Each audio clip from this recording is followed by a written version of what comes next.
going out there to try and reach those people. They're still looking at this data. They believe that they're not at risk and they don't see a benefit to getting the vaccine.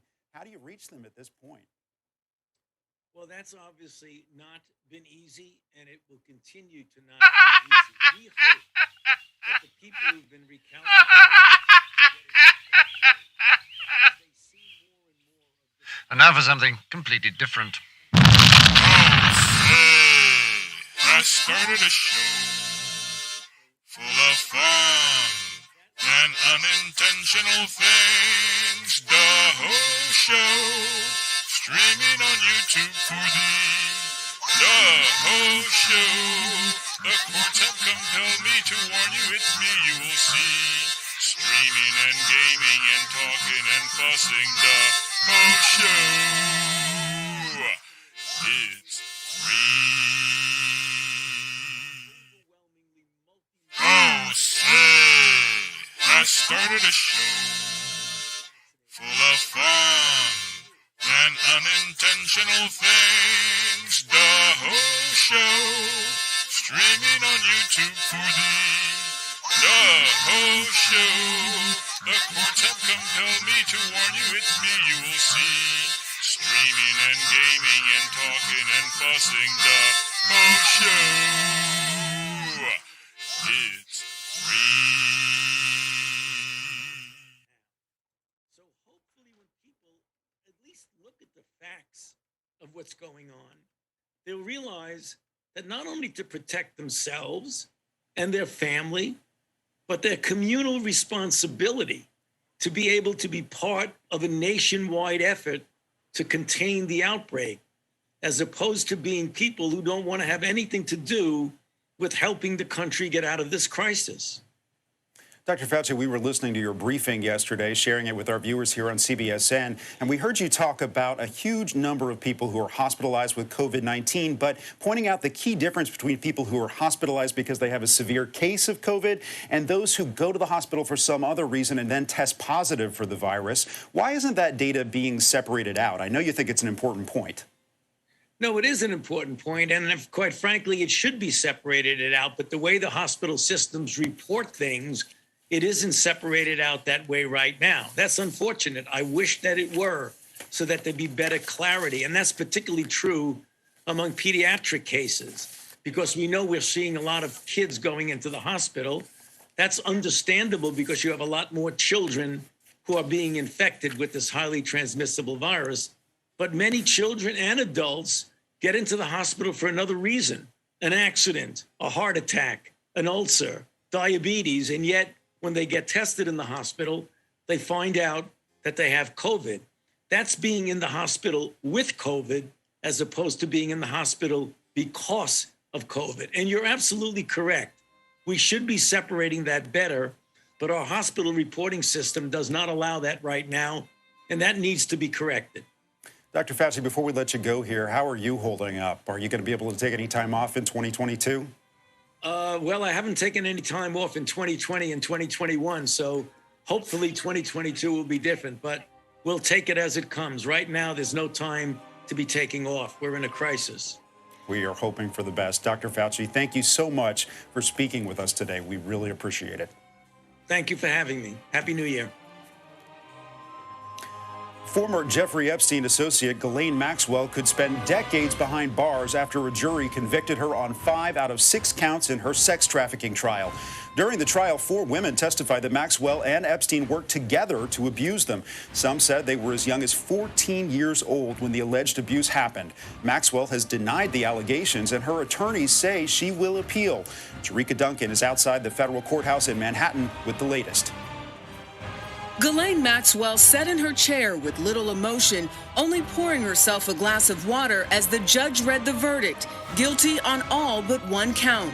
After some 40 hours of deliberations, the jury convicted Maxwell on 5 charges, including sex trafficking a minor for Jeffrey Epstein and 3 counts of conspiracy related to his sex abuse ring. Maxwell was found not guilty on a count of enticement. During the month-long trial, 4 accusers described in graphic detail Maxwell's role in sex trafficking girls for Jeffrey Epstein.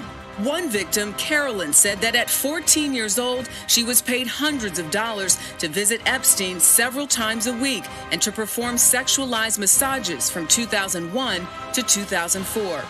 And Annie Farmer told the court Maxwell also participated in the abuse, saying that Maxwell offered to give her a massage and allegedly fondled her breasts. Farmer, the only one to testify under her real name, said in a statement after the verdict, "I hope that this verdict brings solace to all who need it and demonstrates that no one is above the law." This is a great day for the justice system. Attorney David Boyes represents Farmer and several other survivors. Everybody failed them except themselves.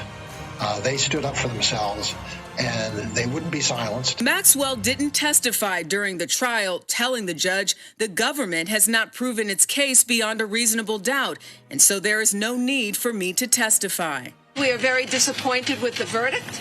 We have already started working on the appeal, and we are confident that she will be vindicated. Virginia Giuffre, one of Epstein's accusers, who was not part of this case, said yesterday that Maxwell did not act alone. Giuffre alleges she was trafficked to Prince Andrew when she was 17.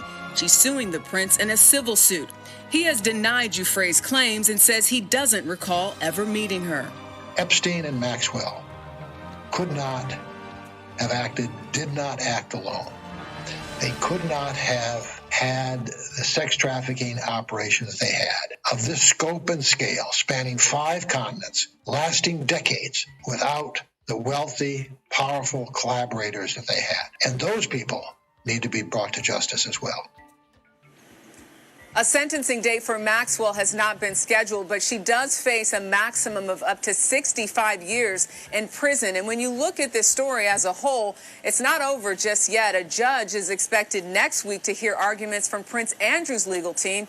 He wants to dismiss the civil case against him. Bradley? Thank you.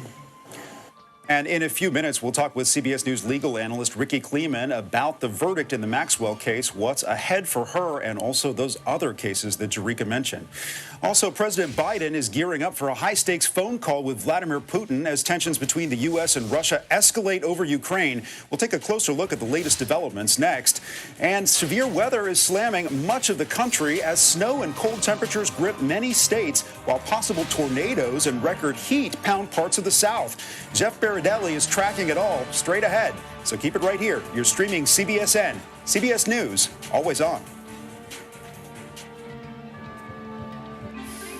Your Aura ring shows a great night's sleep. Time for a challenge. Your stress levels increased. Take a breath.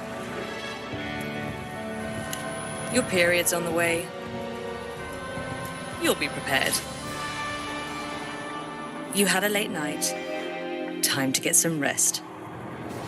Sweet dreams. So at AT&T, everyone gets our best deals. Aren't others doing that? Others say that, but not everyone gets the best deal. Like, what if I give you a lollipop? Then I give you our best lollipop. That's not fair. At AT&T, we think it's only fair that all customers get our best deals. And you get a choice of plans. She said everyone. It's not complicated. Only AT&T gives both new and existing customers our same best deals, like up to $1,000 off our most popular smartphones.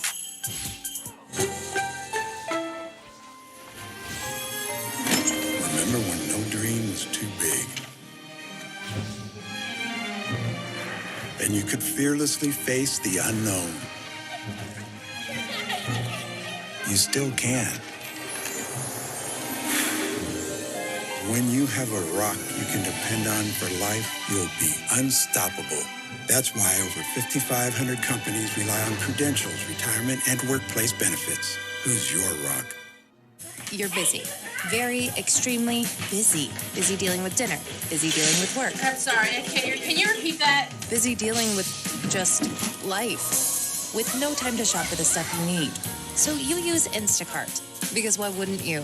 Just tell your Instacart shopper what you're looking for, and they'll bring it right to your door. Fast. It's like having another you. What were you saying? For those days when just one of you isn't enough. Who's the first one? Me! Visit Instacart.com to get free delivery on your first order. This is Wendell. Wendell lives in a bounce house, but he doesn't want to bounce around the internet to find car insurance. So he went to the Zebra. We helped him save hundreds by comparing the top insurance companies all in one place. And that's hundreds he could spend on other things. Like an inflatable mechanic. Save an average of $440 on car insurance. Compare and save at thezebra.com. Hi, I'm John Fiorentino, inventor of the Moon Pod, a breakthrough in therapeutic relaxation that's changing the way the world sits. I really use my Moon Pod as a therapeutic device. Everything was on fire. You're left making decisions you don't want to make. If we're at war at fire, we're going to spend a lot of money, we're going to take a lot of casualties, and we're going to lose. We got to do something about it.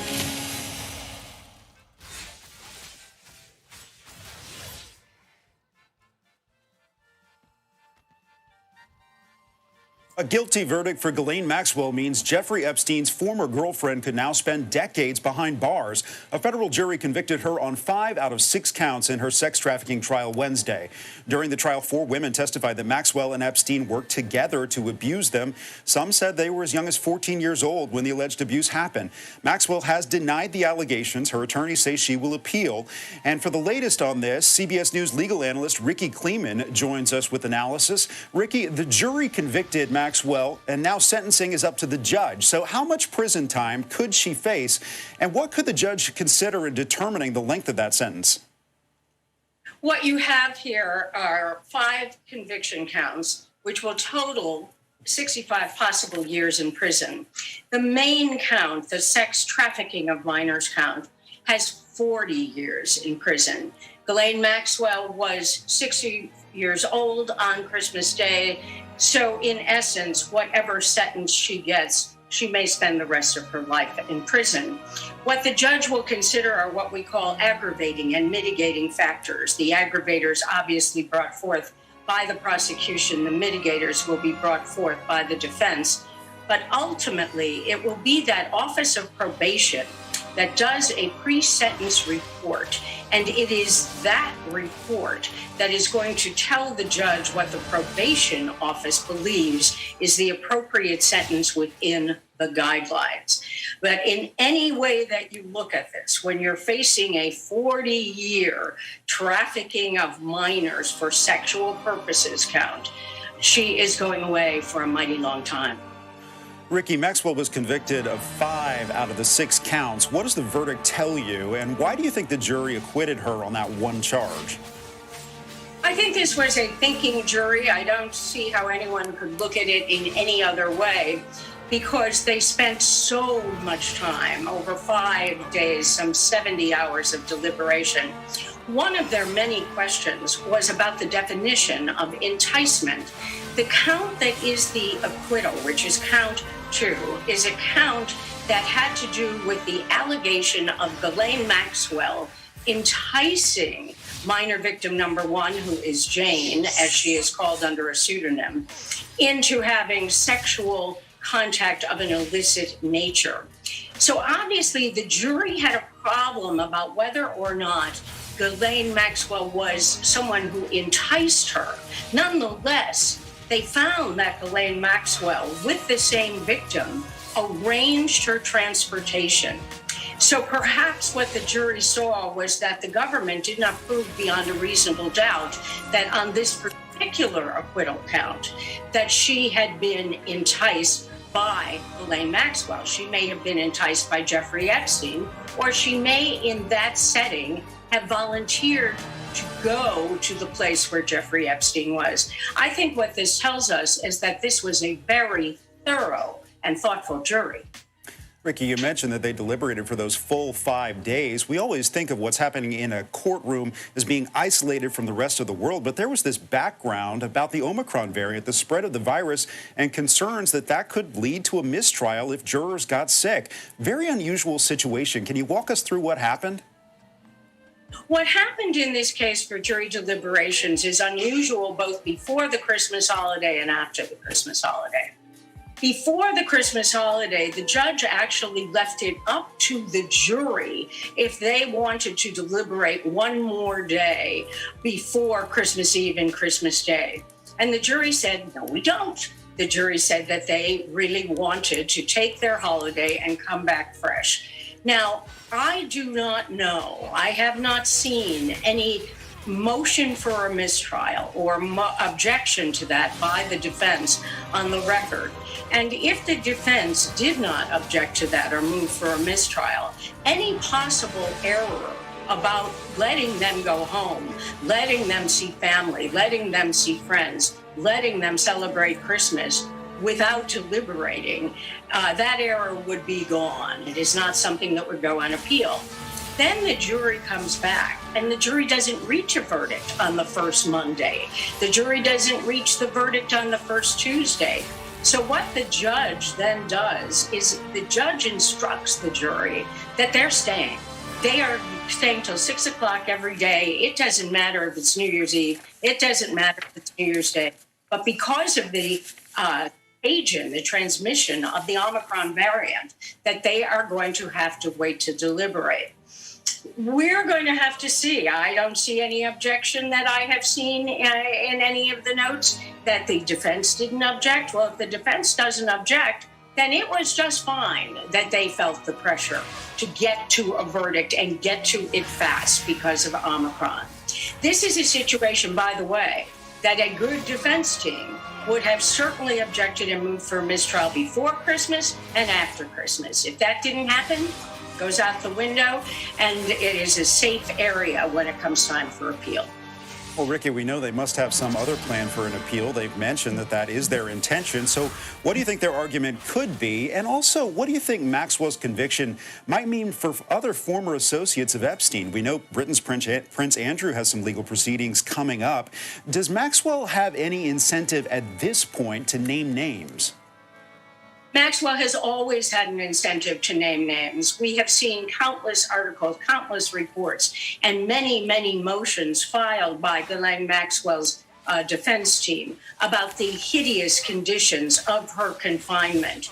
And she is in the worst possible place right now, where she is in paper clothing, where there are rats, where there's vermin, where she's being watched on a constant basis because the Prison Bureau of Prison wants to make sure that if Jeffrey Epstein took his own life, they're going to make sure that Ghislaine Maxwell does not take hers. So the worst kind of confinement, the worst, to give her an incentive to name names. If she didn't name names during this period of time since her arrest, she certainly could not be expected to name names now. There's only a couple of theories as to why she wouldn't. Number one, she doesn't have anything to give. Number two, she's too afraid to give the names. Or number three, she somehow has some delusion that she did nothing wrong and that somehow she'll be vindicated. One of the things I want to add about your part of your last question about other people who may be in the mix later on, the victims in this case have finally been vindicated. They have been, even the ones who did not testify, that this is a huge victory for these victims against a woman who participated in the sexual trafficking and abuse of children, of teenagers as young as 14. So it's a monumental case. The other enablers, the unindicted co-conspirators in this case, who were part of this enormous enterprise. This wasn't one act during one day or 1 year. This was a period of time where Ghislaine Maxwell, with the aid of other people who were employed by Jeffrey Epstein, went forward and abused these teenage girls. So if I were any of these other people, I would have a little bit of fear and trembling now that the government may go farther, because the victims, the ones who testified and the ones who are out there who did not testify, they want more justice than just Ghislaine Maxwell. In terms of Prince Andrew, he's going to fight for a long time, but we certainly know that Virginia Roberts, once known as Virginia Giuffre, when she was a 14-year-old girl, and who was found by Ghislaine Maxwell for Jeffrey Epstein, that Virginia Roberts is in a lawsuit against Prince Andrew. And I don't think Virginia Roberts will ever rest until the time comes when Prince Andrew also faces justice.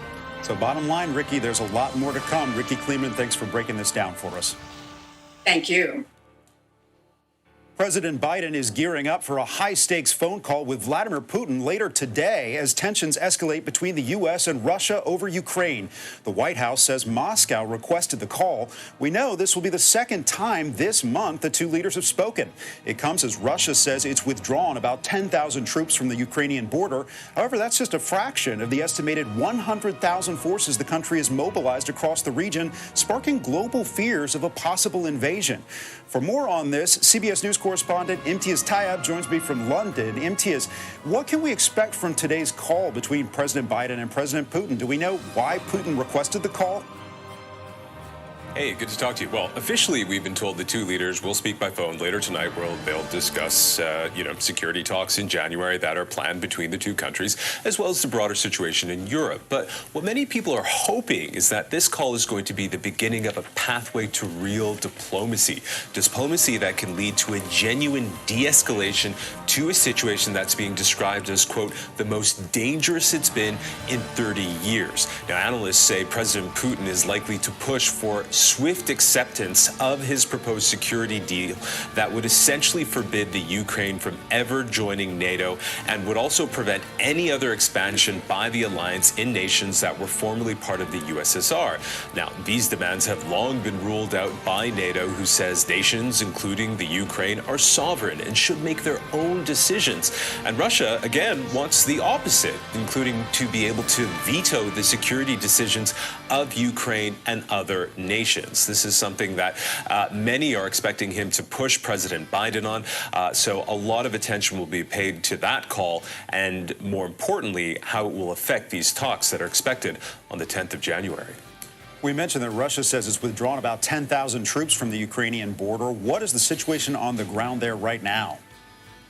Yeah, it's a complicated situation, and we should start by saying that President Biden has already warned Mr. Putin that he would impose tough new sanctions on Russia if it escalates action against the Ukraine. We also understand that the president would respond to any kind of military aggression by providing NATO with reinforcements and offering the Ukraine military assistance in its efforts to defend itself against any kind of Russian military aggression.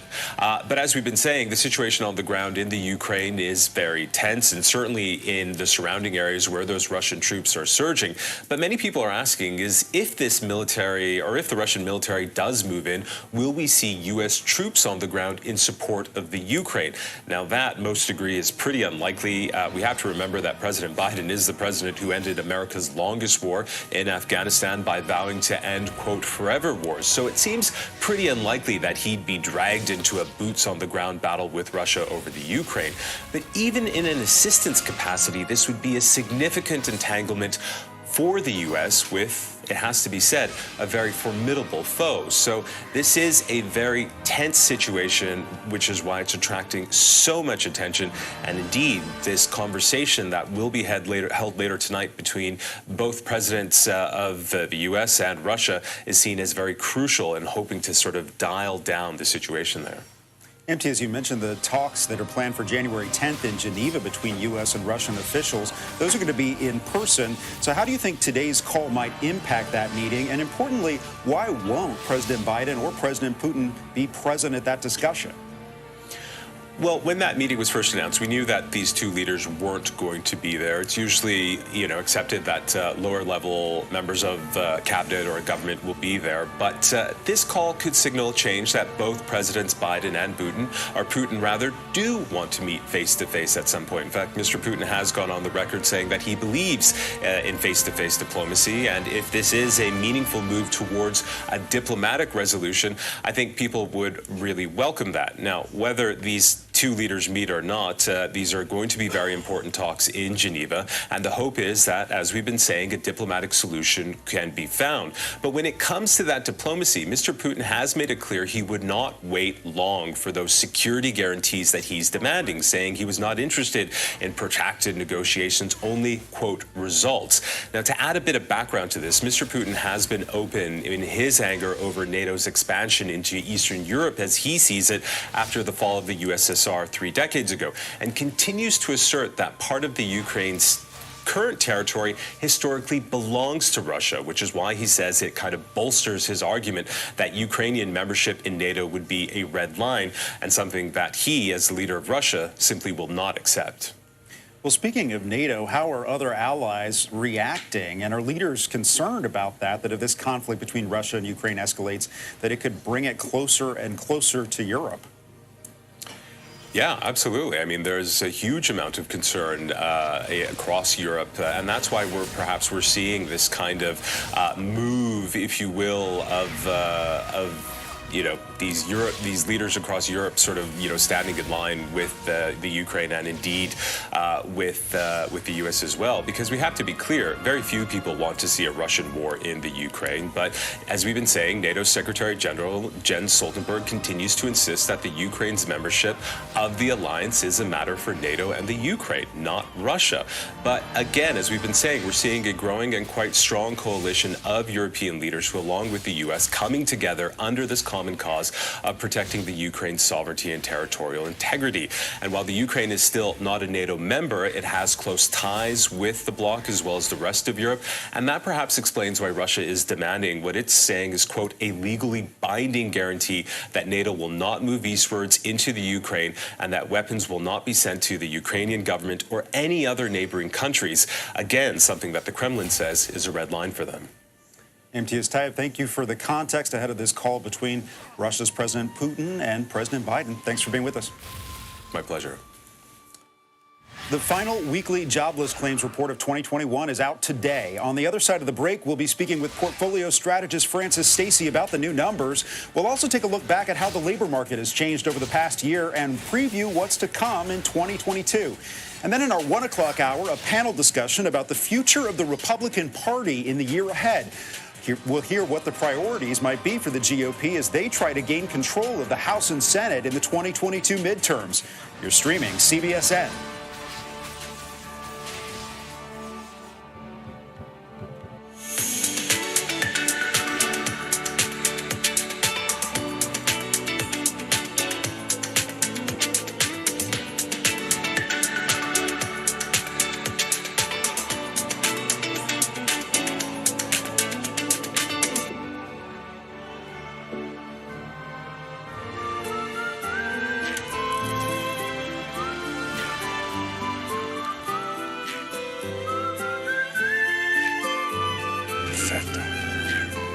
DeLonghi, espresso made right.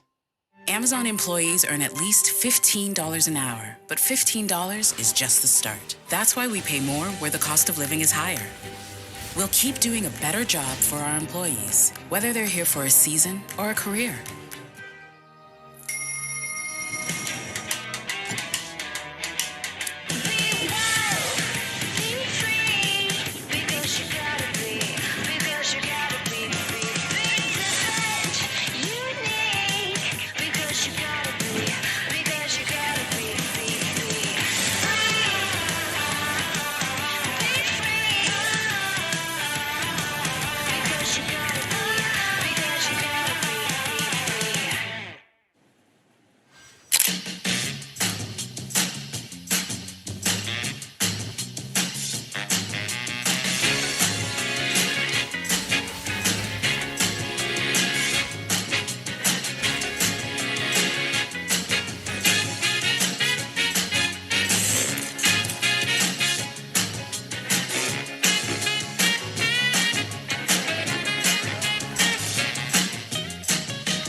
Over 100 million Americans have a low credit score. Luckily, Self is here to help.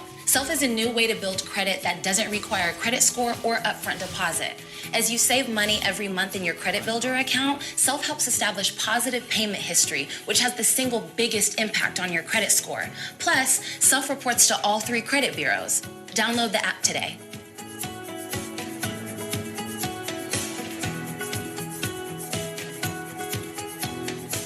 Looking for a way to stretch the dollar? With Insurify, you can cut your car insurance bill in half. Getting a deal... I think people are going to be crying. I know I will. An original. Be tested, but are not experiencing severe symptoms. To keep emergency room and hospital resources available to the individuals who have the most critical health needs, we're urging Georgians to do their COVID-19 testing at primary care locations, public health sites, or use reliable at-home testing kits. The Georgia Department of Public Health is actively working to increase testing capabilities. Dr. Toomey was on the bigger call we had this morning and alluded to that and other things, and we will be doing everything that we can to support them in this effort. Currently, DPH is also working to secure a new testing site in the metro Atlanta area near the airport. All right, everyone, you're streaming live now from Fox. Regina Gonzalez with you here. While we did just start this update from Georgia Governor Brian Kemp, we are going to revisit it a little bit later because we are getting a feed live in from South Africa where memorial services from Desmond Tutu's family are officially getting underway. So I do want to listen in for just a couple of minutes here on Live Now from Fox. I do believe this is his son speaking.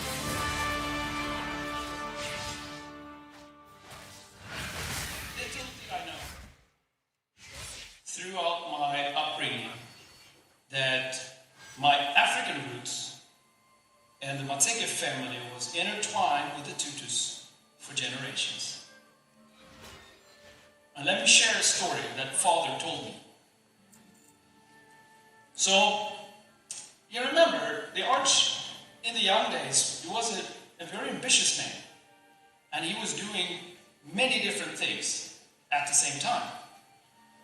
And one of them, while he was working, was also that he wanted to educate himself further and further.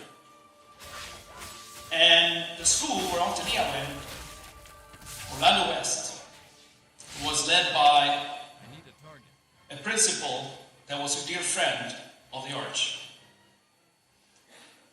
It happens to be one of my grand uncles, Desmond Tutu, told me. And he also said that he was a good friend and he wanted to help me.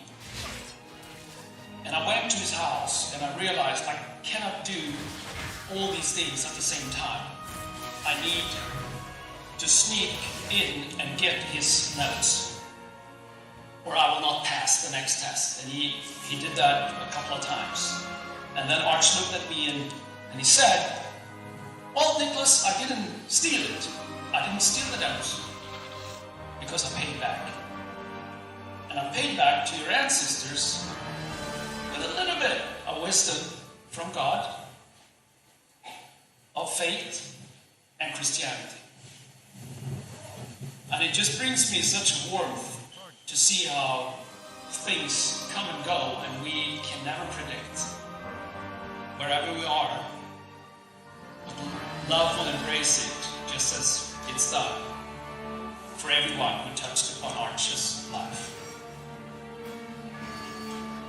Now that we are here in this building, I want to thank everyone who put this together. Inside the Tutu Legacy Foundation, we have to remember that safeguarding the legacy is a huge task. It's a huge task. And throughout the recent days, many of us have received the question, how is it going to be done now, and who's going to do it, etc. And Father said that he's done his part. I'm out of range. So it's up to us now. Next generation, the young ones, yeah, absolutely. But it's also you. You who are the friends of Arch, that really understands his legacy and Antelias, and what it means. So we have a number of people who thrown in their commitments. It's obviously the team of the Desmond and the Tutu Legacy Foundation, the CEO, the board members. And that huge task is impossible to carry alone. And we do have the IP Trust led by Dr. Mompella Rampella. And we have you. So we've been leaning on your guidance and knowledge and helpfulness to make sure that we capture as much as we can of Father's legacy and Antelias. And it's a good feeling to know that this huge task is there, but we are not alone. To Antelia and the family, I want to say, send our sincere condolences. You are not alone. To Father, may your soul rest in peace, and may we all continue to be inspired by your deeds. And to all of you, I want to say thank you so much for coming. I thank you.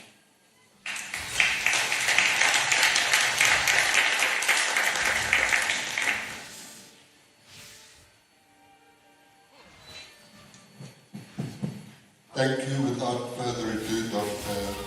Mompella Rampella, Chairperson of the Desmond, Archbishop Desmond Tutu Intellectual Property Trust. Roeni and good afternoon to Mela, Sanpona. It's so lovely to be celebrating Tata's life. And he wouldn't approve of people sitting here and say, hey, what's wrong with you?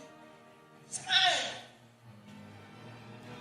Today I want to share with you something that might be I think Cape Town is a company that I just alive. Here, what to do with it. And after that, monitor, see if there was progress. And so, we are dealing here with somebody who was deeply and deeply caring.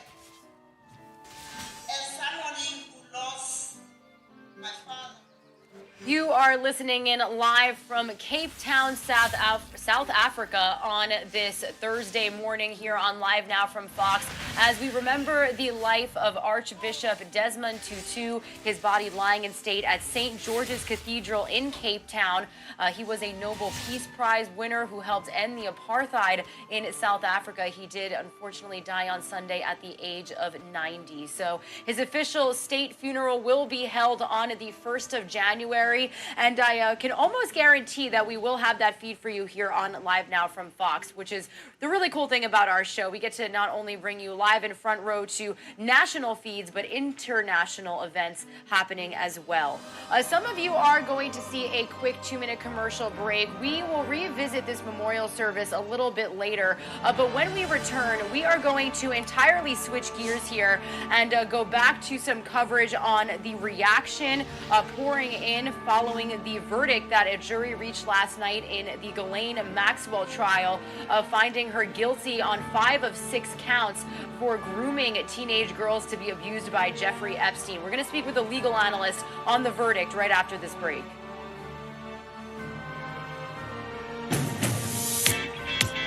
This is my kind of holiday. Happy Honda Days from all of us at Honda. Visit your local Honda dealer today or shop online.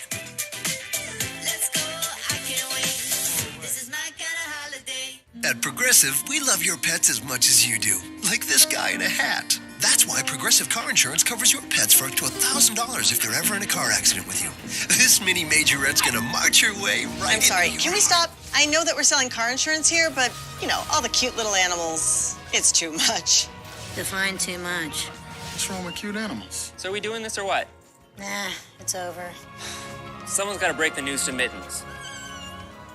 She's a diva. Is your credit score getting in the way of things you want to do? Personal loans through NetCredit help you borrow up to $10,000. So check your eligibility on netcredit.com today without affecting your credit score. You may even be able to build your credit history as you repay. NetCredit, a more personal loan.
You're streaming live now from Fox, everyone. Little after 9:45 a.m. here on the East Coast. Some breaking news that we brought to you last night. After deliberating for 5 full days, a federal jury has found Ghislaine Maxwell guilty on 5 of 6 charges in her sex abuse trial, accused of grooming teenage girls to then be abused sexually by Jeffrey Epstein, her former boyfriend and business partner.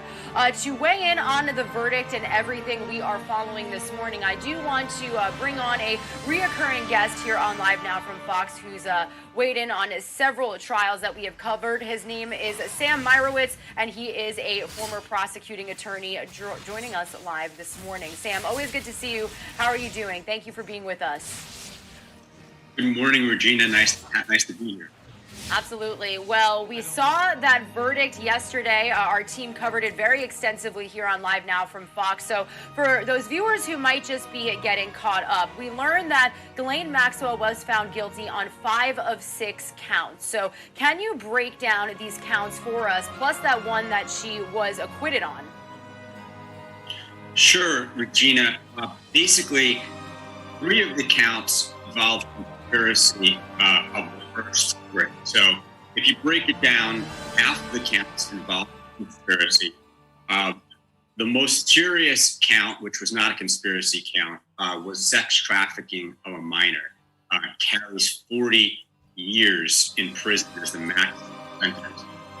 Basically, what that involves is recruiting or enticing someone under the age of 18 to engage in sexual acts.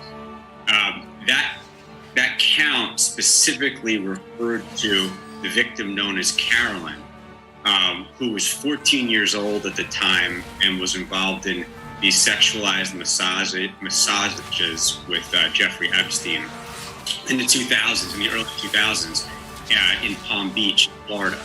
And what we learned is that that Carolyn was paid $300 each time she went and gave these massages that Ghislaine Maxwell helped secure, brought her to Epstein's place and groomed her essentially to make it almost normalized behavior, which is clearly not anything but normal.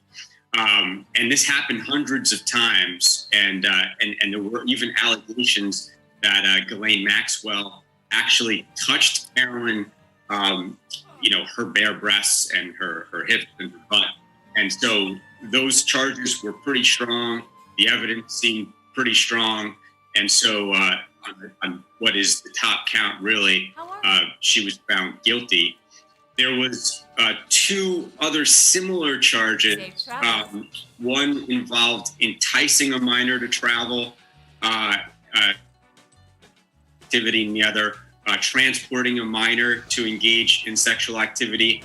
The jury found that there wasn't enough evidence to support the enticing a minor to travel, but there was transporting a minor So that was the one count that they acquitted her on. She did get convicted of all three conspiracy charges, and those conspiracy charges were basically conspiring to commit the first three crimes that I just described. It gets kind of complicated, but basically all that you have to do in order to be guilty of conspiracy is agree with somebody to do something illegal and take overt steps towards that goal. Yeah, and Sam, with all of these counts, these charges, how many years in prison is Ghislaine Maxwell looking at from this point on? I know a sentencing has not been scheduled yet. Yeah, so it's a really interesting question, and this is the part that I think everybody is sort of hanging on the edge of their seat. The sentencing guideline says you can get a maximum of, I think, 65 years in the situation.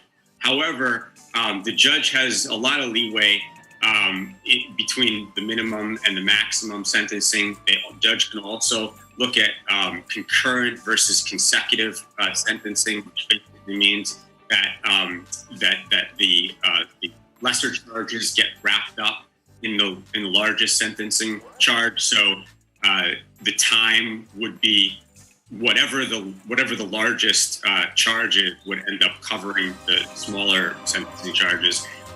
Or consecutive is how you get to the 65 years.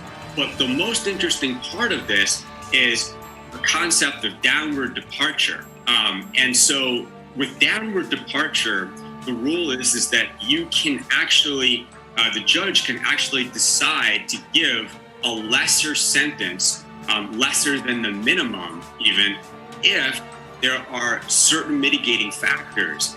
And the reason why everyone's on the edge of their seat about this is, well, what would be some mitigating factors? And some of them would be, well, is Ghislaine Maxwell going to cough up names of other people that might be prosecuted? Is she going to assist the prosecution of other people?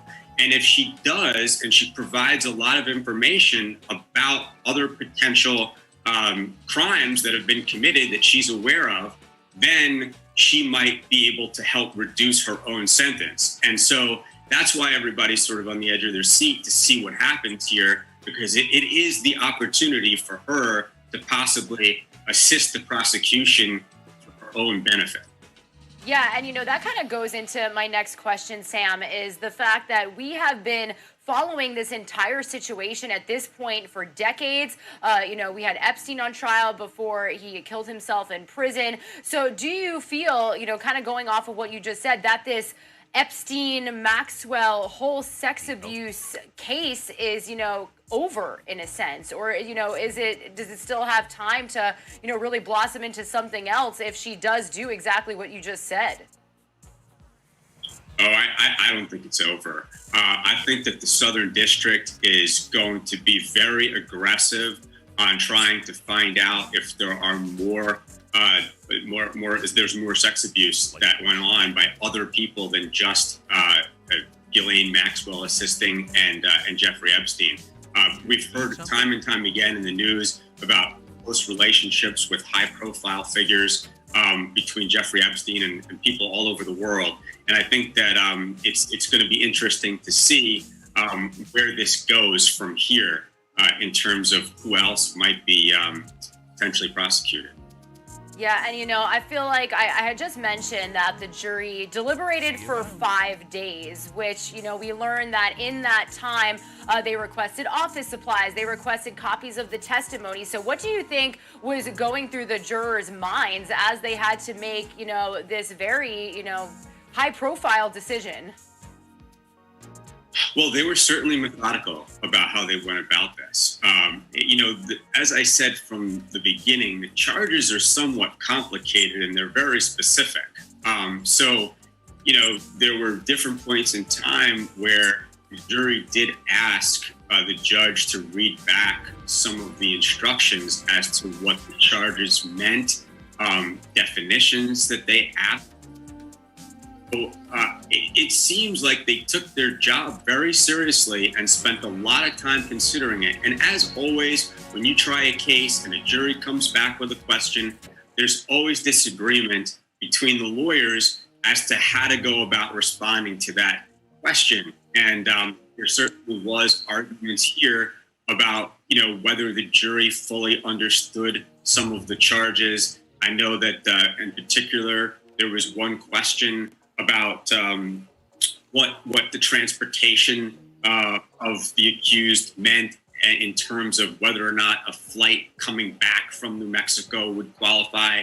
And so, and whether or not Ghislaine Maxwell actually assisted in making those plans. And there was an argument over how to address that because it wasn't directly relevant. And so these are actually the kinds of things that are often up for appeal because the jury instructions are an important part of the case. And it's what the jury is supposed to base their decision on.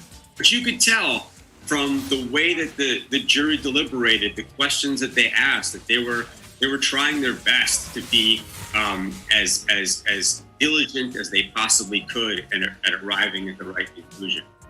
Yeah, definitely. And, we did hear from, the defense yesterday following that verdict. As you just said, they do plan on filing an appeal. So how, in a federal case like this, how does an appeal work? Well, almost every high-profile case where there's a guilty conviction is going to get appealed. It's just the money, the funding, the resources there to scour the record and see if there was any mistakes that were made. The standard is very high. They have to find reversible error. They have to find something that happened during the trial that the judge messed up with in terms of giving the law, and if the judge had given a different instruction, it might have led to a different result. So that's a really high standard to achieve, and oftentimes criminal defendants who get convicted and then appeal in situations like this are not successful in the appeal process, but they go through it nonetheless, just in case. Sam, when we talk about moving forward, a question I have for you, because, you've done so many, trials where, and I'm sure, sexual abuse involved. These victims took the stand and, said things that could have been and were very obviously very hard for them to share. So, after this verdict, how do these victims and, girls that testified, now women, go about living their lives? Do you feel like a lot of them could become activists and maybe release their identity, or do you think it would be a secret? Well, first of all, I commend them for having the courage to come forward and tell their stories. And this has been said many times before, there's really no upside to this for them. It's, if anything, it's a cathartic experience for some, where they feel like they've been able to tell their story. And when a verdict comes down and there's a conviction, there is a sense of relief that somebody believed them. And I think that's one of the most important things for a lot of victims is the sense that somebody took them seriously, that they believed their story, and that there were consequences to the conduct. But no, I don't anticipate that the pain will go away. I have represented victims of sex abuse and sex assault, and they will tell you that while coming out and standing up for themselves is a major accomplishment in the process to recovery, it doesn't end there. And so these are lifetime repercussions, and it's why the charges are so serious. It's why the punishment is so serious. Some people may choose to be activists and have their names revealed. Many do not want to have their names revealed. In fact, I oftentimes, in the clients that I've represented, they've told me that if their names are revealed, then they don't even feel comfortable going forward with the case. And so what I've done a lot of times is moved the court to keep their names anonymous, as is the case here. I know that the defense tried to do this, allow their witnesses to remain anonymous, which I think may be another argument that they're going to try to make for appeal, although I don't think it would be successful. Yeah, well, definitely a lot to unpack there as that verdict was announced right before the turn of the new year. So, as always, Sam, thank you for joining us and breaking down all of this information today and throughout the entire year. We hope you have a happy and safe new year, and we'll definitely be chatting with you again soon. Thank you so much. The pleasure. Great seeing you again, Regina. Happy New Year. Thank you, Sam. You too. All right, everybody. We are officially at the top of the 10 o'clock Eastern time here on the East Coast, continuing to bring you coverage of a major breaking news situation that we broke to you just yesterday. A guilty verdict on 5 of 6 counts for Galaine Maxwell coming in, and we do not have any word of a sentencing just yet. So we'll continue on with some coverage and some more top stories that we're following this morning, coronavirus related also, here on Live Now from Fox after this quick break.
Good morning, everybody. You're streaming live now from Fox. My name is Regina Gonzalez, with you from Orlando, Florida. I'll be with you for about another hour before my co-host Christy Larson picks up the coverage of our top stories from Phoenix, Arizona. Little past the 10 a.m. Eastern time hour, 7 a.m. Eastern time hour out there on the West Coast.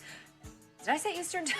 7 a.m. out there on the West Coast. You get what I mean. You get the gist of it here. I want to give you a look at some of the live feeds that we've got coming to our desk as of right now.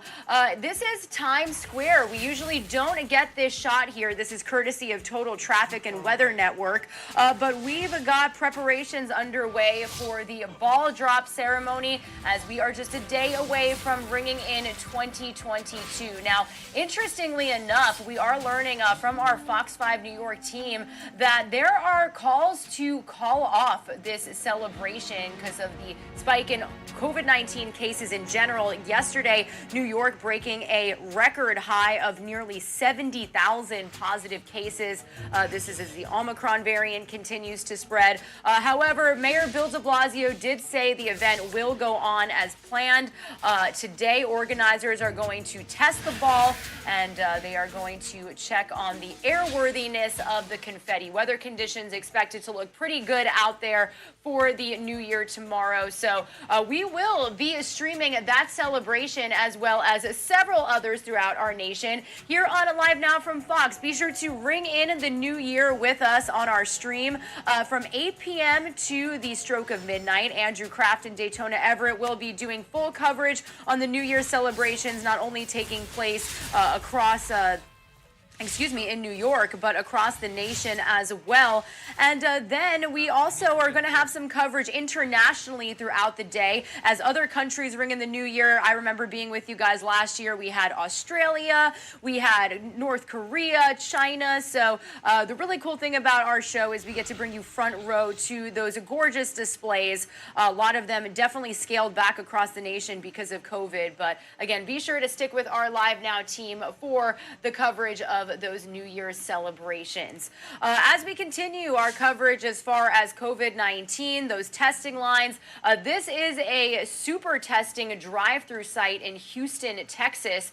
They are hoping to administer about 1,000 tests a day, so you can see people filling out paperwork, people talking with health experts, and lining up to get tested as the Omicron variant continues to spread. It's one of the feeds we've also got going on here. Meanwhile, we also, any moment now, looks like we are expecting a virtual update from New York City Mayor-elect Eric Adams. Likely that he is going to be speaking on the ball drop celebration that is happening tomorrow. When we do see him take his seat, we'll be sure to stream this for you live, raw, and unfiltered here on Live Now from Fox. Also, speaking of internationally, I can take you out to Cape Town, South Africa, where we've got this feed coming in of a memorial service underway for activist and Nobel Peace Prize winner Desmond Tutu. He unfortunately passed away at the age of 90 over the weekend, and people out there in his hometown, his home state, are honoring his life and legacy with some musical performances. We did hear people speak a little bit earlier, so we will be monitoring this feed for you here on Live Now from Fox. Just as I said, that does look like we've got New York City Mayor-elect Eric Adams taking his seat. So let's listen into this virtual update here on Live Now from Fox.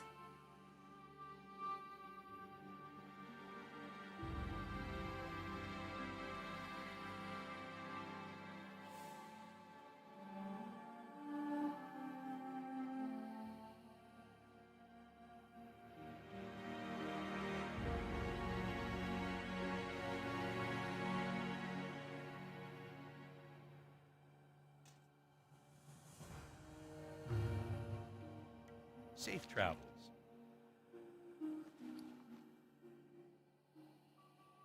In coming months, Mark Strassman got an up-close look and shows us NASA's new timeline for a lunar landing.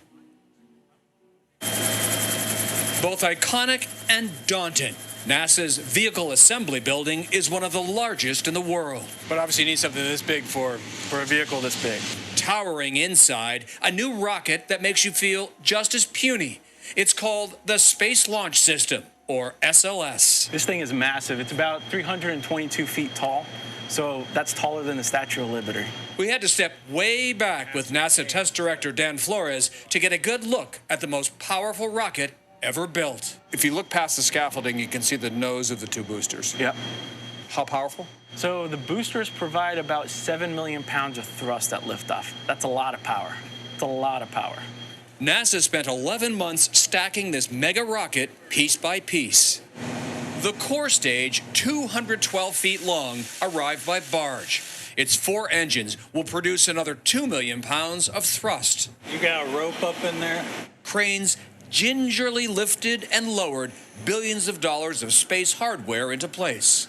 And then at the very top? The very top, you have Orion. Orion is the crew capsule.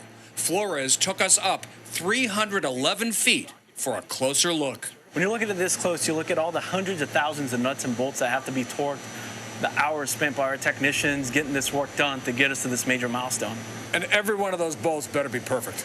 They better be, right? That's because early next year, this rocket and capsule will roll to the launch pad for a critical test flight, Artemis 1.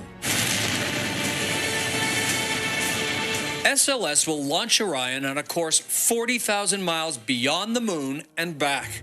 No astronauts will be on board this flight, but it's the first in a series of increasingly complex lunar missions. We've got a moon-bound rocket stacked with a crew capsule for the first time since Apollo 17 in 1972. Oh, this is a big deal, and it is beautiful, and it is a monster. After more than $30 billion in development costs, NASA Administrator Bill Nelson knows the pressure's on for that test flight to go well. I am an optimist by nature. True, space flight is risky, and there are penalties that you pay because mistakes are made by human beings. The next mission, Artemis 2, will have a crew. It's due to fly around the moon by May 2024. NASA's now hoping Artemis 3, a moon landing using SpaceX's Starship, happens sometime in 2025. That crew will include the first female moonwalker, and astronaut Kayla Barron's one of the candidates. If they ask who wants to go to the moon first, you're raising your hand? Oh, yeah, I think we all raise our hands. Like, who would not want to go to the moon? Whatever the crew ends up being, we're going to be pumped for each other. But first, the most complex rocket in history has to work. America's lunar future depends on it. Mark Strassman at the Kennedy Space Center. We're going to take a quick break, but may I make a suggestion here and take a second to download the free CBS News app on your devices while we take this break. You can watch us anytime, anywhere, on any connected device. The app is free. We remind you of that again and again, and so is our website, cbsnews.com. So go ahead, download it, and we'll be right back.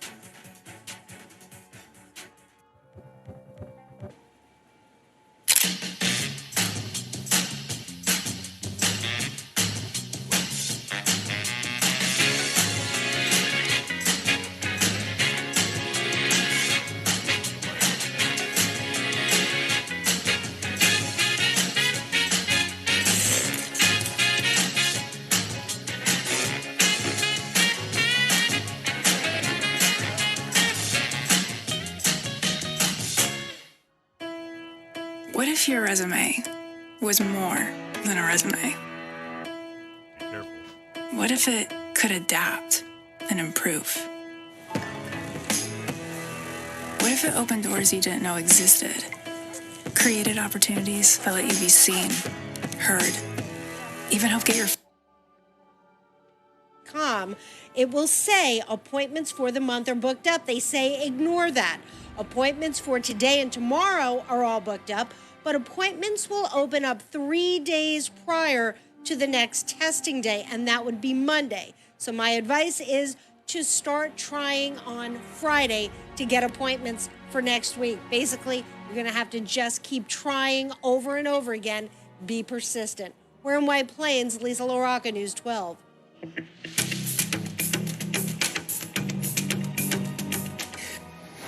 Now to breaking news. The state's shipment of at-home COVID test kits will not make it to Connecticut in time for the big distributions that many cities and towns had planned for today. News 12 Connecticut's Lauren Fabrizi is at the Fairfield Regional Fire School.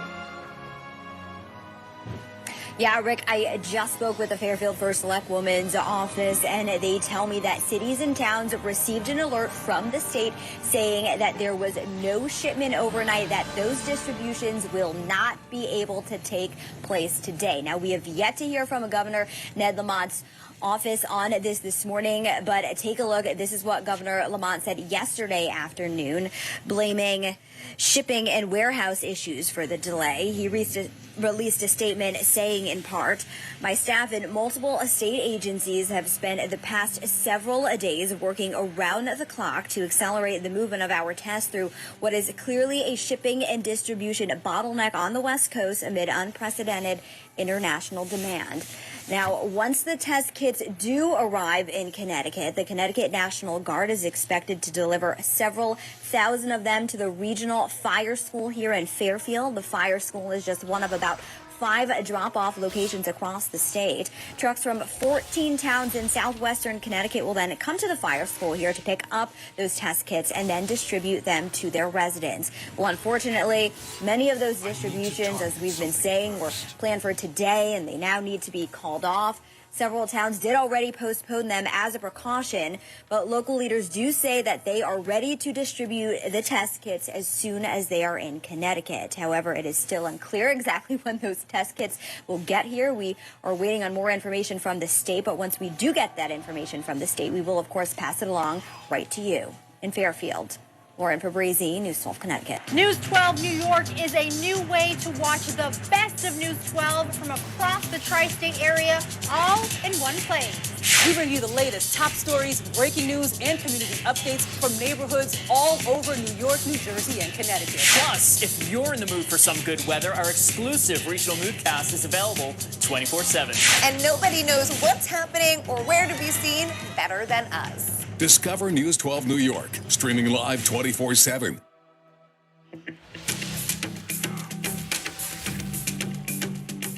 This new effort, it comes as COVID cases are on the rise, as well as testing has increased at sites across the city. Now, starting today, you can get tested right here at Broadway Junction in Brooklyn, as well as the Bronx location at the East 180th Street station. The MTA officials say they're hoping to increase the number of testing sites in an effort to fight the recent surge in COVID cases. Just yesterday, the city saw more than 20,000 positive cases. Both the Bronx and Brooklyn locations are open Monday through Friday from 8 a.m. to 2 p.m. and testing is free. Now, some of the other locations include Penn Station, Times Square, Grand Central Terminal, and 2 locations in Queens. It's also important to note that some of those stations operate daily but will be closed on New Year's Day. Now, we spoke to one subway rider who says commuters could benefit from this initiative. Yeah, I think it should be helpful. I think the people need to be tested so they know what they're dealing with. See, but they got to be prepared. You got to travel with your masses on the train for when people don't have no masses. See what I'm saying? This is not a game.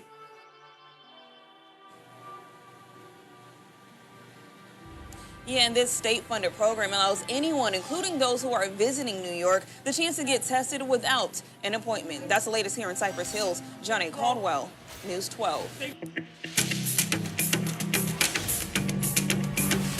Should know tonight, if you plan on going to a Devils home game anytime soon, anyone over the age of 5 will need to show proof of vaccination to get into the Prudential Center.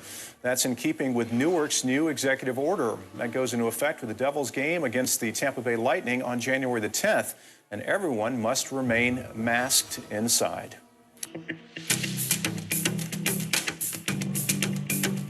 This morning on the Johnson & Johnson booster. A new study says that shot provides strong protection against the Omicron variant, greatly reducing the risk of hospitalization. Now, the study found that the 2 shots of the Johnson & Johnson vaccine reduced the risk by about 85%.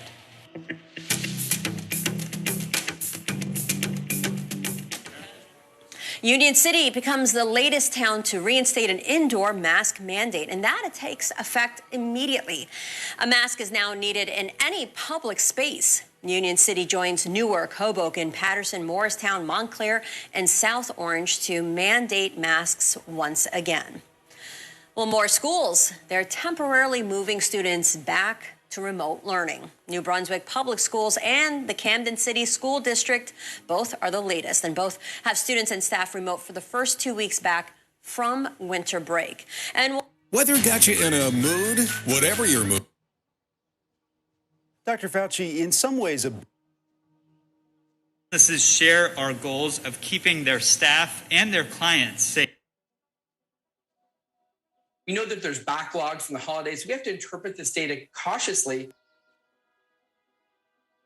MS force is out sick. So what does this mean for people who need help for COVID, who need a...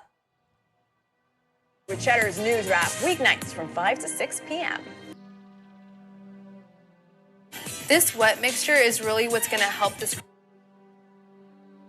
Call right now. Doing Snow White. Truthfully, like, who's your favorite Disney princess growing up? My favorite. Cringe, but I'm gonna cringe my way to the bank with anything nice I'm given. I don't care. I will take it. But yeah, I feel you. And also, we're working on our Twitter situation, but there's a reminder. Victim, she is facing, at least I can see a judge giving her 20 years. And Bernarda, you know, as you look back over this case, what is the one thing that you think is one of the biggest takeaways that our viewers should know about? That no matter when you were assaulted, look at the bravery of these women. Look at the courage of these women. They were willing to come forward to take a predator off these streets. So I commend these women for having the strength, the courage, and the bravery. And I really hope that it gives strength to other women out there that have been unfortunately sexually assaulted, because your voice will be heard. Prosecutors are your voice. I need to Bernardo target Villana, something thank you so first. much for coming on. And thank you for that message, Thank you, too. Tabitha. Thank you. Being vaccinated is your key to NYC. People 12 and older now need to show proof of vaccination to enjoy indoor dining, fitness, and entertainment. Just show your CDC vaccination card, NYC COVID Safe app, New York State Excelsior Pass, or other official vaccine record. This is the best way to protect yourself and others. To find vaccines near you, visit nyc.gov/vaccine finder. Hey, I'm looking to save on a new Audi. At Audi Hunt Valley, you can shop online or in store. Can I get a low payment? Yes, save on all your favorite Audis. Okay, well, I'm ready to get my car now. Great, enjoy these special offers.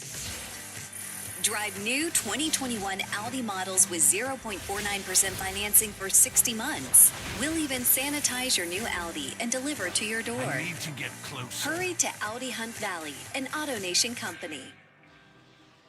And vulnerable. Abused kids often feel safer on the street. Now, more than ever, that's the most dangerous place of all.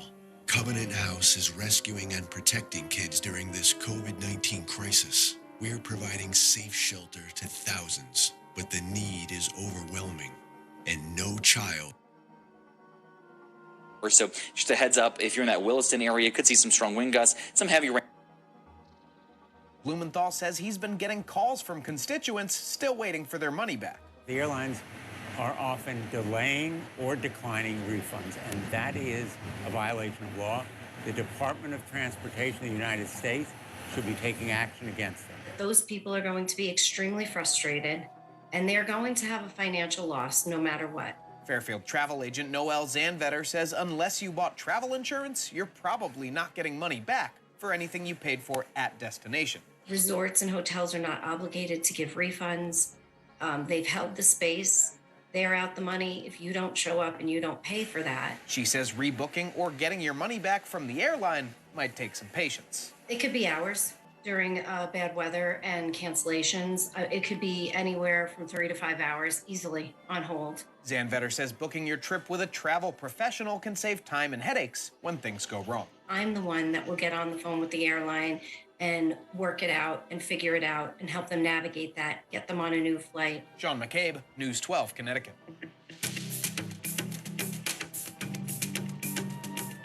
Tonight, Long Islanders are reacting to the CDC's new guidelines that shorten the isolation period for a person infected with COVID-19.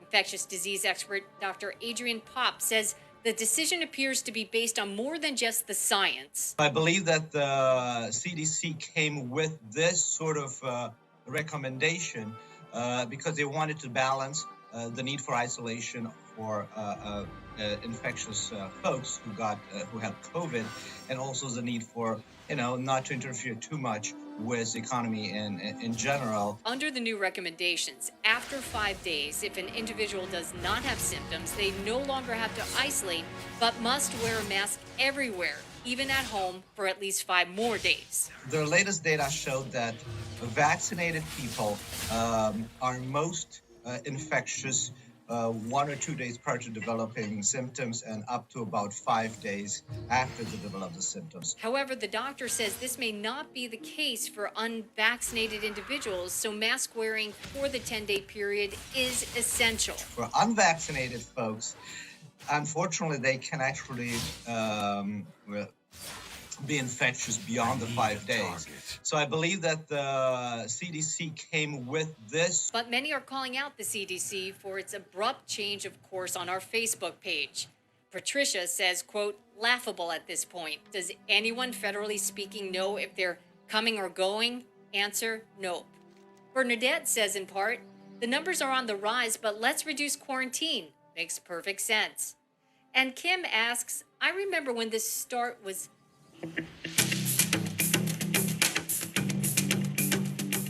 And new tonight, Cornell University is joining the growing list of colleges that are going to require a booster shot. The Ivy League University in Ithaca announcing all students and faculty and staff are going to have to be fully vaccinated and boosted by January 31st, or within 30 days of being eligible for a booster. The mandate comes just weeks after the campus was shut down after more than 900 positive cases among its 24,000 students. COVID cases continue to soar. Some people are canceling their New Year's Eve plans and opting to just stay home. Bars and restaurants already hit hard by the pandemic, now left trying to figure out new ways to ring in the new year safely. News 12's Carolyn Blackburn is at Flava's Restaurant and Lounge in the Melrose section of the Bronx with more on their work. Carolyn, what's going on there tonight? That's right. Here at Flava's Restaurant and Lounge, there's going to be a much smaller New Year's Eve celebration than usual. There's only going to be about 50 people here ringing in 2022. Employees here at Flava's Restaurant and Lounge are getting ready to say goodbye to 2021 and hello to 2022. With COVID cases on the rise, owner Harry Headlam says he will be taking every precaution. Every customer that comes through the door has to be vaccinated, show their ID, and also every section of the store we do have sanitizers and so forth. Headlam says he's lost about half of his business since the Omicron variant began causing an uptick in cases. He's not alone. The Brooklyn Chamber of Commerce surveyed over 100 businesses over the last week. 77% of those businesses said they saw a dip in holiday sales. Here at Flava's Restaurant and Lounge, employees usually look forward to New Year's Eve as a holiday that brings in a big boost in business. But because of COVID, that won't be the same this year. It take a huge hit. At this point in stage, it take a huge hit on the business. As you know, from the old pandemic, we actually lost 50% of the business. That's why the restaurant says it chose to adapt and have a small, safe celebration for New Year's Eve. We're actually just doing what we do best, downsize, keep the prices affordable for people to come out and still sustain. So that's basically where we stand right now. This year's New Year's Eve celebration will also be shorter than usual. It kicks off at 8 p.m. and continues until 2 a.m. In Melrose, Carolyn Blackburn, News 12. Local businesses still finding ways to adapt. Carolyn, thank you.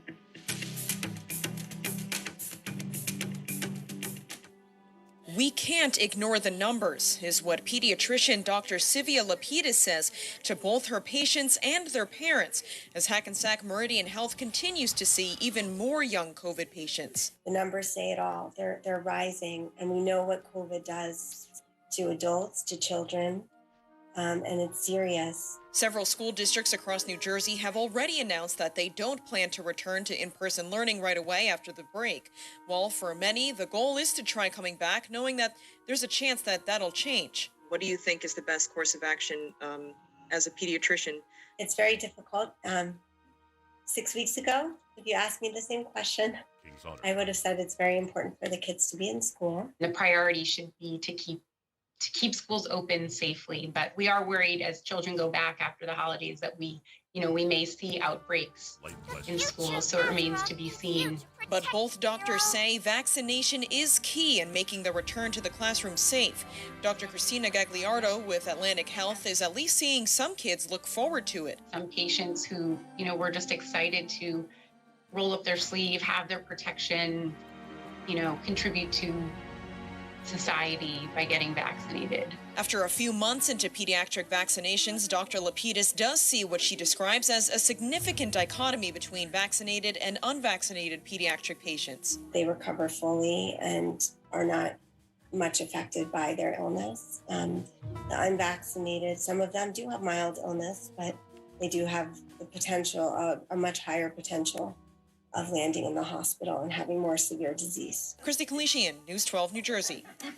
And hospital employees are now concerned whether or not staffers themselves get sick from the virus following the next anticipated surge. And new tonight, Union City becoming the latest town in the state to reinstate an indoor mask mandate. That'll take effect immediately. A mask now needed in any public space around town. Union City joining Newark, Hoboken, Patterson Morristown, Montclair, and South Orange to mandate masks once again. News 12 New York is a new way to watch the best of News 12 from across the tri-state area, all in one place. We bring you the latest top stories, breaking news, and community updates from neighborhoods all over New York, New Jersey, and Connecticut. Plus, if you're in the mood for some good weather, our exclusive regional moodcast is available 24/7. And nobody knows what's happening or where to be seen better than us. Discover News 12 New York, streaming live 24/7.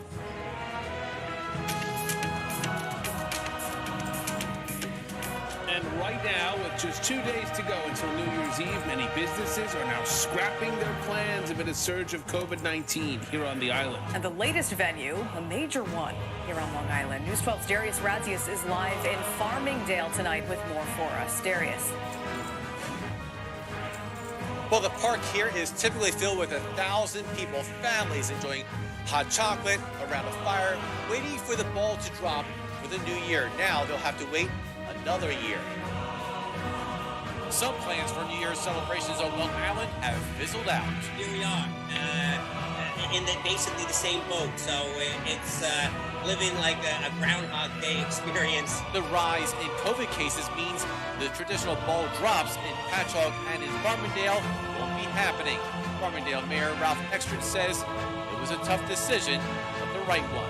It would be irresponsible for us to have a ball drop where we have 1,000 to 1,500 people, children of all ages, come and have such a close area. David Kennedy with Patchogue's Chamber of Commerce says another challenge was that county and village agencies are short-staffed due to COVID. Not having the proper staff when you're gathering thousands of people in an area, creates a dangerous situation. Some private venues have also canceled their celebrations, like the Paramount Theater in Huntington. Here on Farmingdale's Main Street, some businesses have also changed their New Year's plans.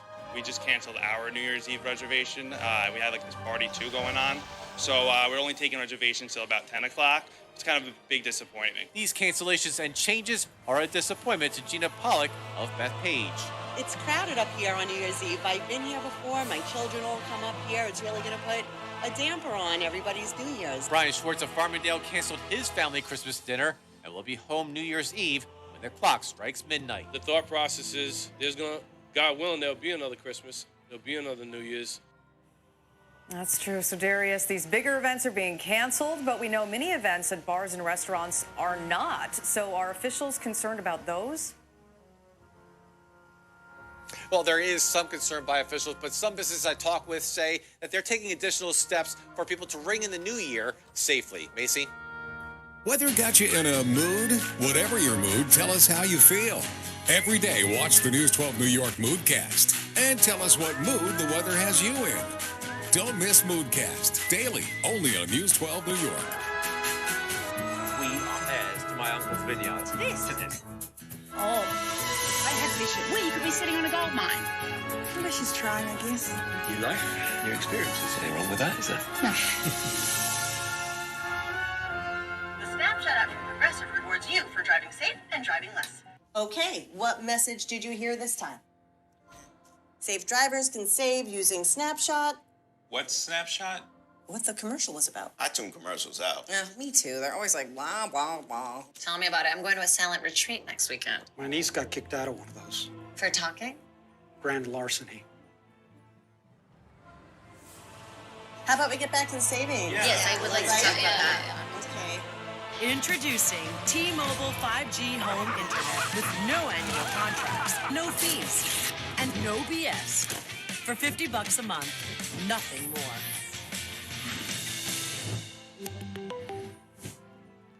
Hey, come here. Nurtec ODT can not only stop a migraine, it can prevent a migraine as well. Nurtec is the first and only option proven to treat and prevent migraines with one medication. Wonderful.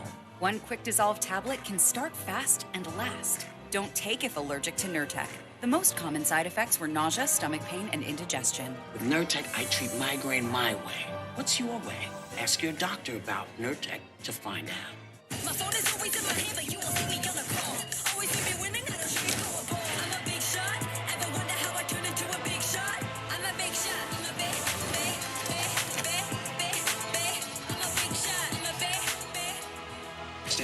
site. No margin for error. Dare to forget that. Dare to have fun with it. Get weird with it. Dare to load their minds. Dare to explore. Dare to STEM. Learn more at She Can STEM.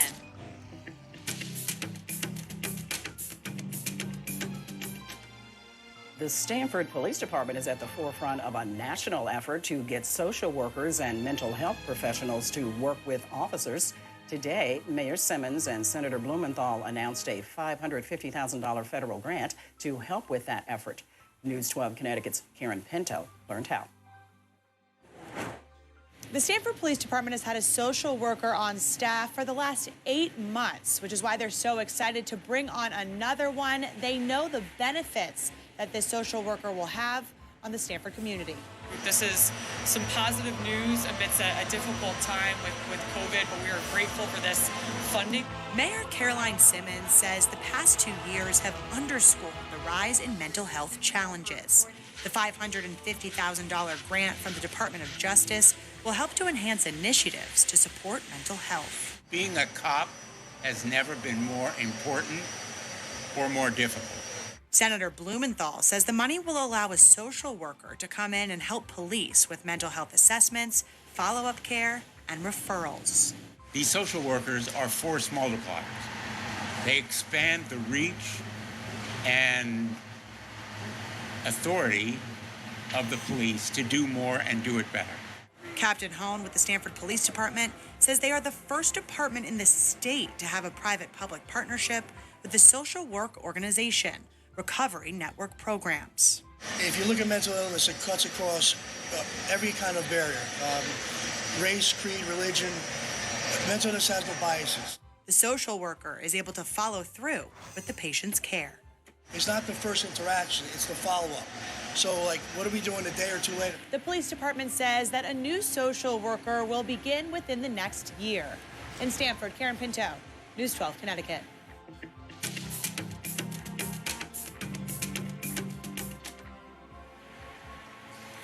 Empress EMS says nationally, this is becoming a public safety issue.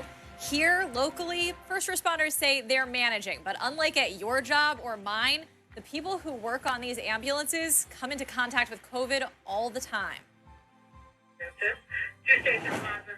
Every time a call comes through New Rochelle Fire's radio, it could be fire, it could be someone not feeling so great. And that means firefighters at risk of getting COVID. Oh yeah, it's like the tide, man. Chief Andrew Sandor says it's like deja vu, Omicron, creating a challenge all over again to keep the department staffed. A bunch of people go out, and they come back. Sandor says 15 to 20% of his firefighters have COVID right now, and firefighters live with their coworkers. So when one person tests positive... Sure enough, we've had 2, 3, 4 of their fellow workers test positive as well. When New Rochelle was New York's virus epicenter, coronavirus killed a firefighter. So a positive test means everyone you worked with stays home until they can get test results. It's a challenge, but Chief Sandor says the department's been keeping up staffing levels thanks to firefighters putting in extra hours. These guys have, for the last 2 years, have really gone through a lot. So have paramedics and EMTs. Empress EMS says many staff members are triple vaxxed, but still it has to shuffle around non-emergency crews to make sure there's someone there for your 911 call. And that's allowed us to keep the system functioning. But it's tough when coronavirus calls are once again a large part of the daily workload. Another problem right now for EMS, there aren't a lot of new people entering the field because the pandemic delayed testing for licensing and certification and closed schools. Everyone I talked to here today, though, they say it's just life. They're doing the best they can, and they say right now that's enough to keep people safe. Veronica Jean-Seltzer, News 12.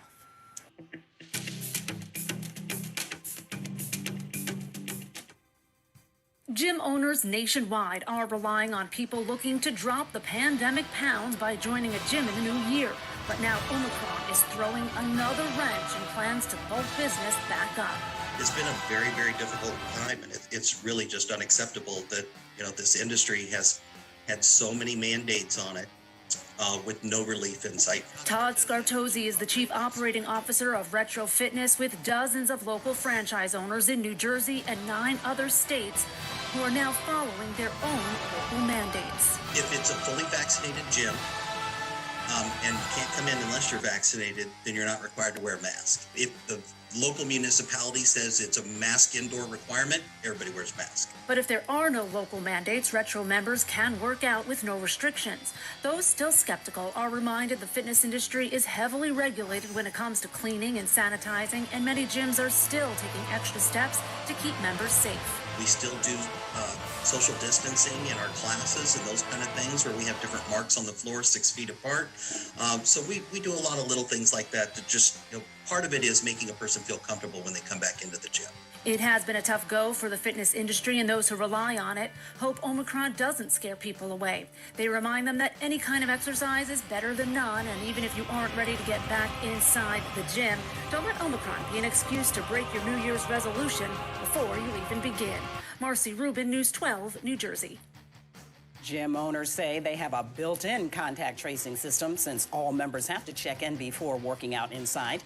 Many gyms and fitness centers are offering no commitment and discounted memberships right now to entice people back.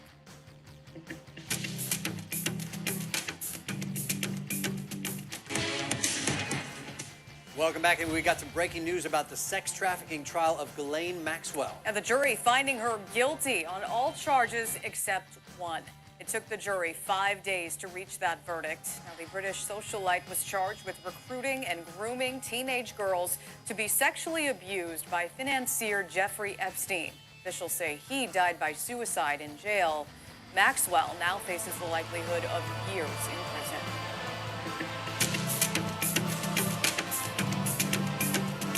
Mount Vernon is among the communities hit hardest by this new variant, and it's a city still struggling with vaccine hesitancy as it holds some of the lowest vaccination rates in Westchester County. News 12's Nadia Galindo shows us one effort hoping to change that narrative. Everyone has their reasons. It's the quickest way to try to get back to normal. For getting vaxxed, and fear of the new variant is near the top of the list. This virus is serious. It's killing people. 160 doses of the COVID-19 vaccine went into arms Wednesday at the Greater Centennial AME Zion Church in Mount Vernon. You just wait here. If you have anything that you have questions about, just let me know, okay? The church lies in the 10550 zip code, which is among the 3 zip codes in Westchester County with the lowest vaccination rates. But that's unbelievable.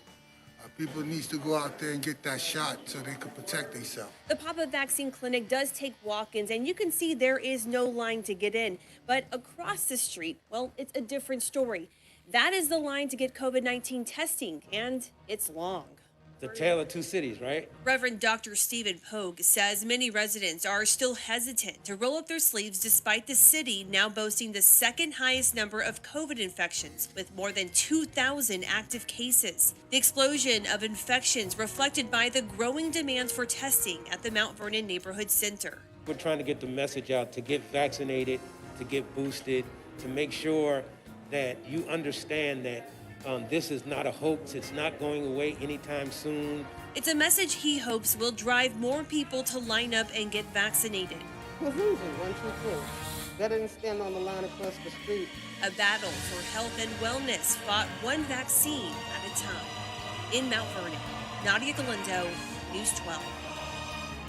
Well, the Greater Centennial AME Zion Church is planning to host a pop-up vaccine clinic for children ages 5 to 12 in the coming weeks.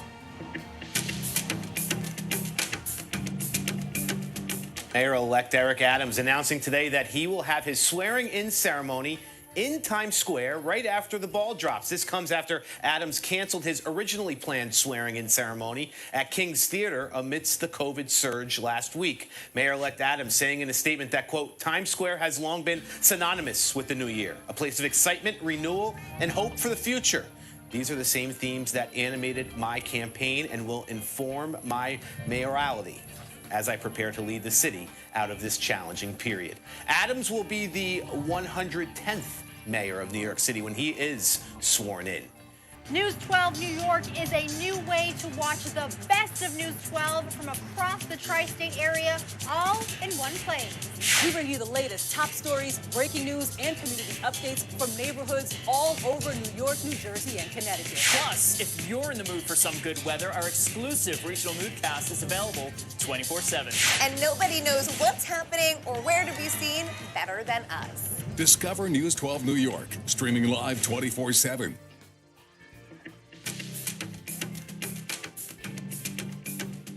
Much different situation if you're riding the rails. Metro North trying to ease the burden of traveling the holiday weekend by adding extra city-bound trains.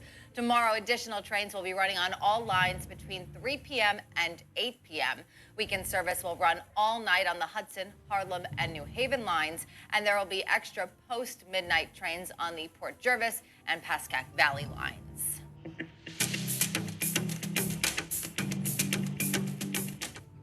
A Fairfield nonprofit that has been a staple in the community for decades is getting a financial boost from the state to better serve the hungry and the homeless. News 12 Connecticut's Lauren Fabrizi has the story.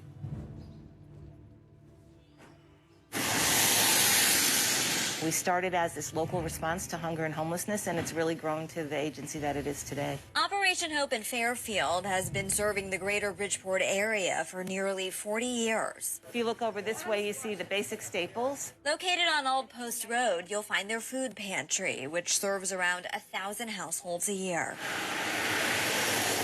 And just up the street is their community kitchen, where they serve lunch and dinner 5 days a week. Two crucial facilities in town, but Executive Director Carla Miklos tells us leasing two separate properties comes with its challenges. Anybody who's had to manage multiple sites knows that it's difficult to keep a common culture and to keep communication flowing. Which is why Operation Hope has been looking to buy its own property, so all their services can be housed under one roof. The reality is, as things have changed, the way we deliver services is different since COVID.